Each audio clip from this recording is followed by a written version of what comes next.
Jaden, thank you for taking some time to share your story. Take us back to June 18th, 2024. What happened on that day? Yeah, June 18th, 2024 was a different kind of work day. I was asked to work on a different crew that day, one where we were helping another company set trusses on a barn. And I remember that day on the way to work, and while I was at work, kind of the time between like 6:30 and 8:30 when I had my fall, I had a lot of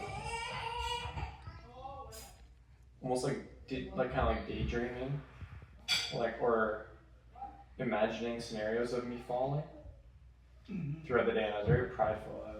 Because I did rock climbing, I could do one-arm chin-ups and lots of pull-ups, and I'd always just be prideful and think, oh, if I misstep, even though I'm not wearing any of my safety gear, I'll just catch myself. It'll be easy. So you were working as a framer? I was working as a in framer. construction. And you were working on a new project? Yeah, we were on a new project. This is like an invitational job. I was asked by my boss to help them on that specific job. So I was pulled from my crew to go join my boss's crew for the day. And while we were setting trusses on this barn, at around 8:30, I was walking along some pieces of lumber nailed to the top of the trusses. I stepped on a piece that wasn't fastened, and it trapped over from under my foot and swung up and knocked me in the head. Wow. And knocked me out, and I fell like just about between 27 and 30 feet. About 27 to 30 feet. You were high up in the trusses of the barn structure. Yeah, we were on the tops of the trusses. Wow. And what do you remember after that? Well, because I was knocked out as soon as I misstepped, I don't remember the fall. But there was something that happens when you're knocked out, and then you have another impact to the head. It can actually wake you up. So when I had impact to the ground, because I landed head first, I woke up again, and so I was awake as soon as I had impact, and remember every moment from waking up on the ground and seeing people running around to realizing where I was in confusion. And the first thought I had was like, oh, I should get back to work. You should get back to work. Wow. And then I realized I was hurting a lot, and I was like, I need to go home to get some Advil. Oh, wow. I had not realized the severity of my injury. Yes. And I was trying to get up, and there were people who thought I either had died for a brief moment, or had broken my neck because of the way I landed. And then, so they were rushing around. They called an ambulance.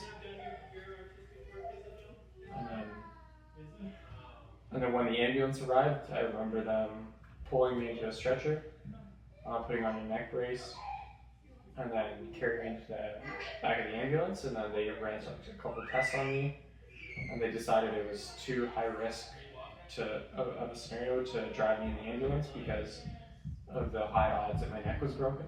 So then they called in a helicopter to come fly me into the hospital. Wow. On the day of your injury, I remember visiting family and getting a call from your grandmother saying, pray for Jaden. He's being taken to the hospital by air ambulance. And I remember she said, get as many people as you can praying for Jaden.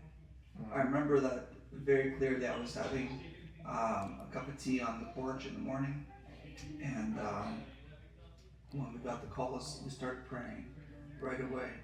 And from what others have told you, and from what you recall, what transpired as soon as they took you by the air ambulance? So I remember everything vividly up until part of the way through the helicopter ride, because I passed out because of I ran out of oxygen. Because one of your lungs collapsed? Yeah, because my lungs collapsed. Both of them collapsed, or one of them? One of them collapsed and the other one was punctured. Wow. Okay. And so as I was like once we had landed at the hospital, I woke up again, and then they rolled me into the hospital, hooked me up to lots of machines, and then performed like a live surgery, like a surgery on me while I was awake, to pull all the blood out of my lungs. So they put a tube into my lung. So one of your ribs would have punctured your lung? No, actually, my ribs were untouched. They were perfectly fine. They were perfectly fine. Yeah, I think it was because of the pressure. Maybe I had maybe I had taken a breath The in, impact. and then on the impact it just popped a bubble. Wow. Popped a balloon. And looking back, do you remember the injuries you sustained in that fall? Oh yeah, I ended up having 10 skull fractures. I had lots of burst blood vessels in my eye, and then I had lots of internal bleeding in my head, lots of brain bleed, a collapsed lung, punctured lung, and a broken collarbone. Wow. And in the first few days, from what I understand, they couldn't operate. They had to monitor you. Yeah, because And they had to keep you awake. I remember that. Yeah. Tell us about that experience. Yeah, from days 1 to 6, I was on standby for a life or death brain surgery in case the bleeding in my head had gotten too far. But the only reason why they didn't perform that surgery immediately on me was because, and they claimed this to be kind of like a miraculous moment, was me waking up as soon as I got into the hospital, because the only thing that would have stopped them from performing that surgery immediately was they needed a sign that I was still functioning properly, like That you were still alive. cognitively, like I was able to communicate, I was able to move. Right. So because I could respond to some of the questions, although it was my responses weren't always clear, I was able to like react to their like questions. Yes. And that was like the only sign they needed to perform the surgery, because the surgery was such a high risk surgery that it could come out with so many more long-term issues. Wow. Okay. For me, yeah. Let's take a break.